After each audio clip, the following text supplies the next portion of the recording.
How many times have you tried to write a novel and then completely gave up? You crashed and burned and failed.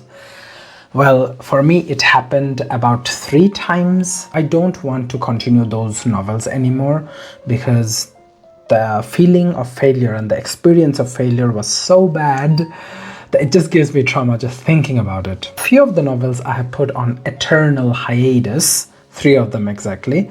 And right now in another document, I'm actually working on a rewrite for one of them. It's going to be almost a completely different story, but I'm going to reuse some of the characters from the first version of the novel. It's going to be about the same theme though. Long story short, writing novels is hard. I gave up all the time. I didn't succeed. Even if I wanted to write like a stand-alone volume, it's just going to be 350 pages. It's not going to be a series, just this one novel. And then it's going to be done. I even failed that because I want to instinctively write a series because I'm so used to reading series. I should be reading more standalone novels, I think, but I don't do that, so yeah, that's me. How many times did this happen to you? Once? Twice? 3 times? 0 times? If you're someone who always thinks about writing a novel, but this kind of failure has happened to you 0 times, it actually happened to you once, because you haven't even started writing the novel. You have failed writing the novel. I just wanted to talk about this for a bit and how I think I got over this, because the current novel that I have, I am going to finish writing it. I don't know if the ending is going to be super satisfying for everyone, but I have an image of the ending. I have until a few books planned out. It's not going to be one of those novels that spends like 1,000 chapters, like those Chinese web novels. Yeah, I don't have that much story in me for this one book, but I think I have enough to finish it, and I want to finish it. And there are specific things that I am keeping in mind while I'm going through this writing process. They are from number 1 to number 3 in no particular orders of importance: sitting down to actually write. Writing in a sustainable way so that you don't have burnout. Posting the novel online for critique or review, shall I say. Let me go through these points one by one. The hardest part to writing is not the writing itself. That's the most fun part, especially if you're like a pantser who writes from the seat of their pants.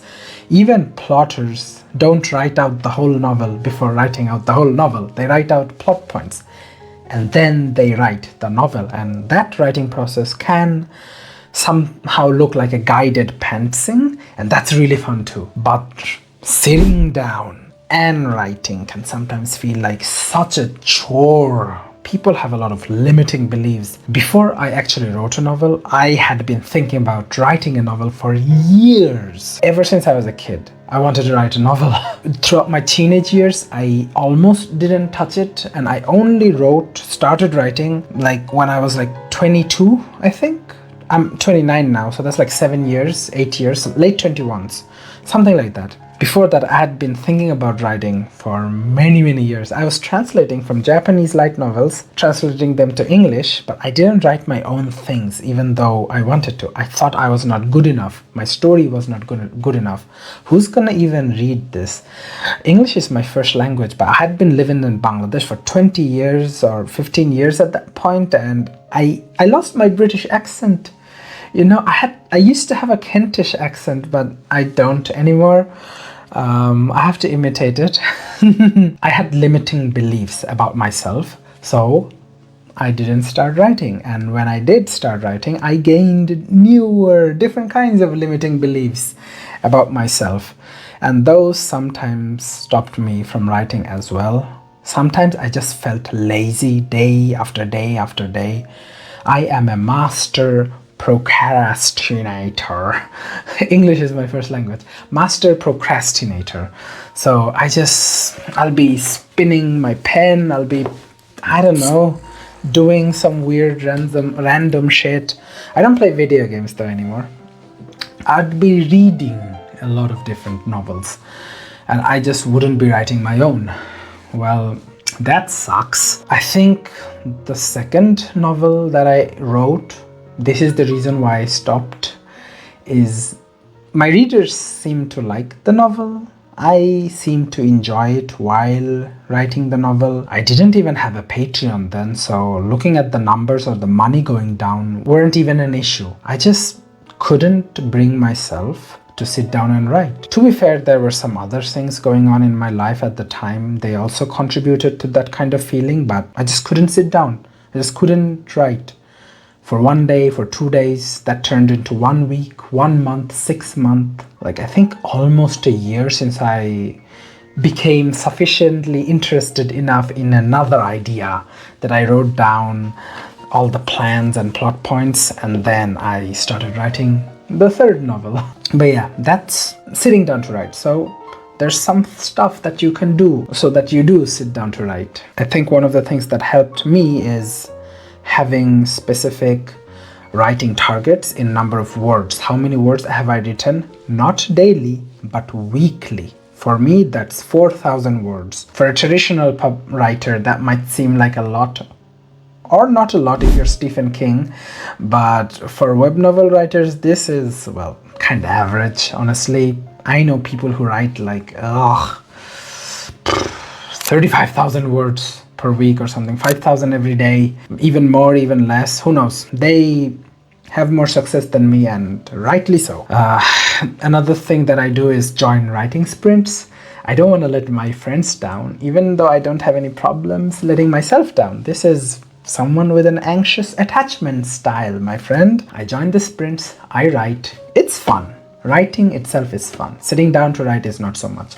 If a friend kind of pings me on Discord like, hey, wanna join the sprint? I'm like, hell yeah, I do. And I do join the sprints and I write. Writing the first 50 words is also a good way, because usually I have way more than 50 words to say or to write, and 50 words turn into 150, then 1,050, and then 2,000.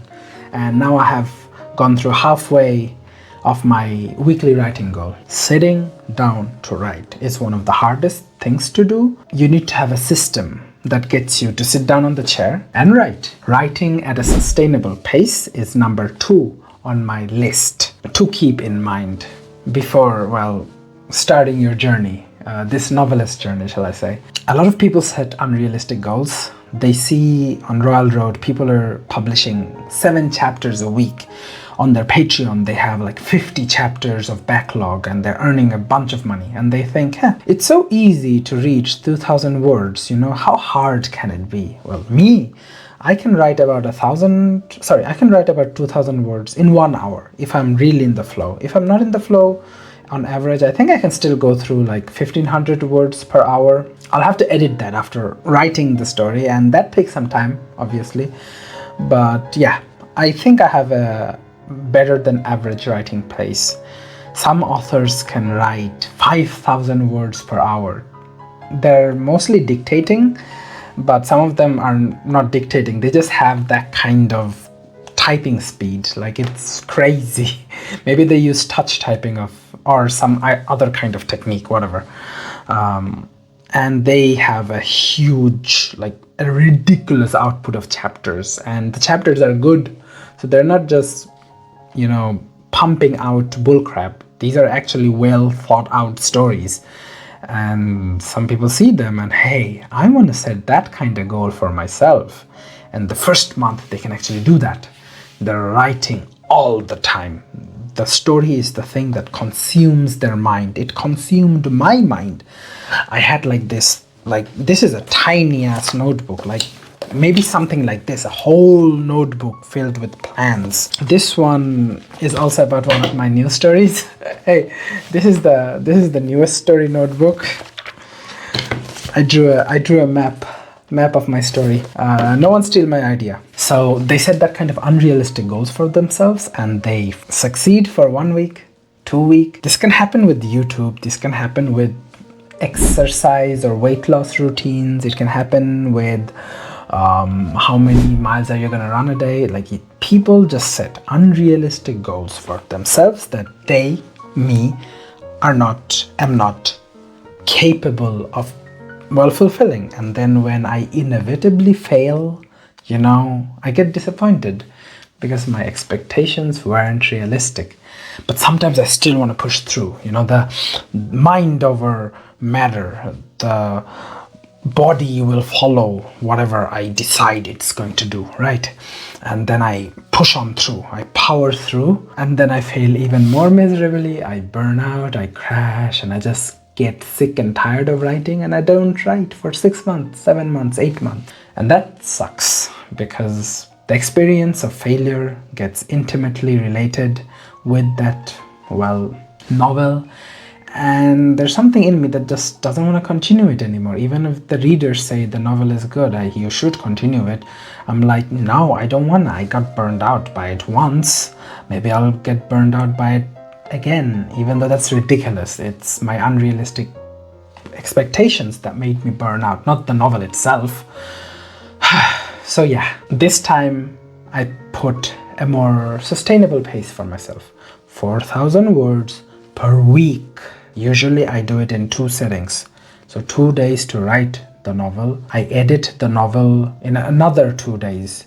I have a backlog. I write a chapter, I write the next chapter, I keep writing until I'm like 10 chapters ahead, and then I go back and edit those previous chapters, because I find that if I have written sufficiently forward, I can go back and fix some plot holes, for example, and also I have enough distance from the chapter itself that some of the flaws kind of stand out to me in a very glaring way, and I can fix them. That's my process.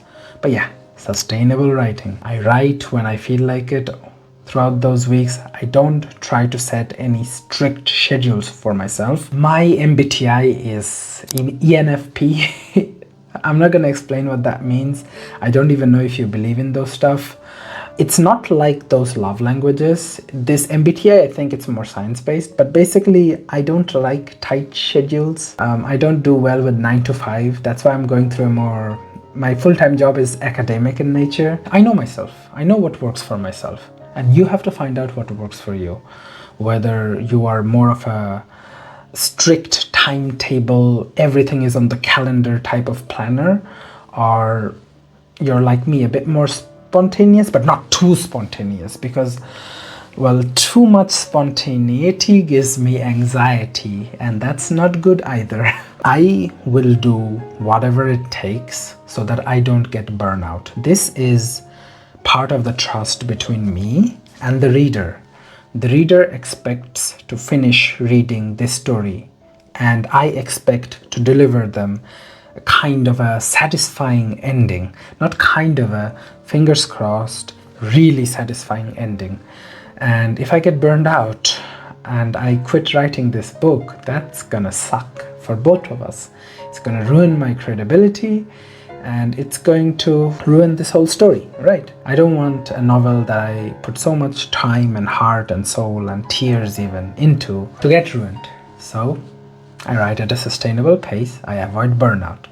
That's the second thing you should keep in mind. The third thing you should keep in mind is, for me, and a lot of people might disagree with this, what helps me keep on writing is knowing that people want to read the book that I'm writing. For a lot of people, expectations from others is a huge pressure on them. Think about avoidant personality types. When they know someone else is expecting something of them, they perform really badly and they kind of crash and burn or avoid the whole situation. But when they know that no one is expecting anything of them, they perform quite well. These are the more spontaneous types. I am not one of those people. Even though I'm a bit spontaneous, I'm not that spontaneous. I think still I'm more structured than spontaneous. That kind of also means I'm a bit more anxious, because if I don't have the structure, that's when I crash and burn. I'm not the type that has everything on the calendar, but I need the broad general stuff on the calendar, and if the meeting is not on the calendar, I'm going to miss that meeting. Maybe I should change that habit. But yeah, I hate letting other people down, so I put my story online where people can follow them. They can support me on Patreon. They can say nice things about me or the story. If they say bad things about me or the story, that's also fine. That's their prerogative. I have this mantra though, that I will not take the criticism of someone whose advice I wouldn't take either. And I will only take someone's criticism or review, for example, when they are giving it to me in a polite, mature way. People are more likely to share their negative feelings than positive feelings. And that's the same in Royal Road or Patreon or these author communities too. Like, people are very critical in their reviews. Have you read those Goodreads review? Man, that's a different universe. Same person reviewing on Amazon, 5 stars. Reviewing on Goodreads, this is barely 1.5 stars. Like, it's crazy. But yeah. So basically, I'm selective of which reviews or criticisms or critiques or feedbacks that I take. I was really anxious about this before putting my novel online, because I knew I couldn't really handle criticism in that kind of way, because I don't really believe in constructive criticism. There can only be constructive feedback. And I was terrified of what people would think of the novel. So I didn't put my first story online for a long time. This happened with the second story too, I think. Then I kind of got used to putting stuff online, and at first negative reviews hurt a lot, but I still kept looking at them like, hey, maybe I can learn something. But I think part of my personal growth or journey is how I filter which information I want to take in. Constructive feedback given to me in a polite, kind way, I definitely will accept that. And I take that in and I improve the story for it. There's some other, like, I don't, of course, like try to delete all reviews. Only if they break the Royal Road policies, reviewing policies. There's specific kinds of that, and bad language is one of them, by the way. Negative reviews, I think it's really important to read them and to train yourself to soothe your emotions in such a way that you don't take them personally, even though the language might sometimes be very official or harsh. Putting your story online to get the motivation, because people are giving you the motivation, the expectation, like, hey, continue this story, comes hand in hand with receiving negative feedback or criticism.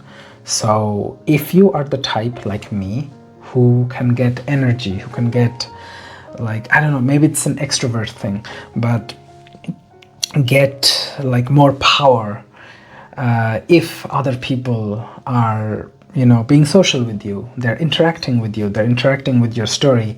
Imagine that scene in Dragon Ball Z where Goku asks for the strength of all of humanity and they give that strength for his spirit ball. Kind of like that. And that makes me really happy, and that gives me the motivation to keep on writing. The other factors, of course, I really like writing the current story. That's the internal motivation part. There's also the monetary motivation, where like, hey, this is gonna earn me some money.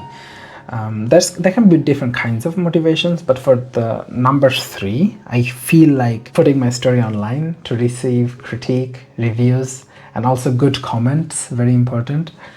That also is something that I should have kept in my mind before starting to write the novel, because 1, it's a good method of gaining motivation. 2, I was surprised how much bad comments and negative reviews hurt me.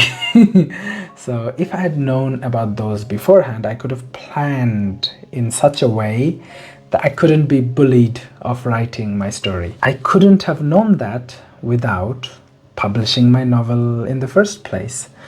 So this is a more holistic advice in a way. If you want to know if writing novels and putting them online, whether that's on Amazon or Royal Road, is for you, then you have to, by definition, put them online. That was a huge, I don't want to call it a rant, but a huge info dump, exposition. I hope it was helpful for some people. I go into more depths of why a novel can fail or succeed in one of these videos. You can click on them to know. I specifically talk about Royal Road or web novels or Patreon, why the novel succeeds there or fails there. I hope that helps you out, and I hope this video helped you out. If it did and you liked it, subscribe to my channel and give it a like. That helps a lot with the algorithm. And if you disagreed with anything I said, good, let me know in the comments. Let's see if I agree with your disagreement. and have a nice day.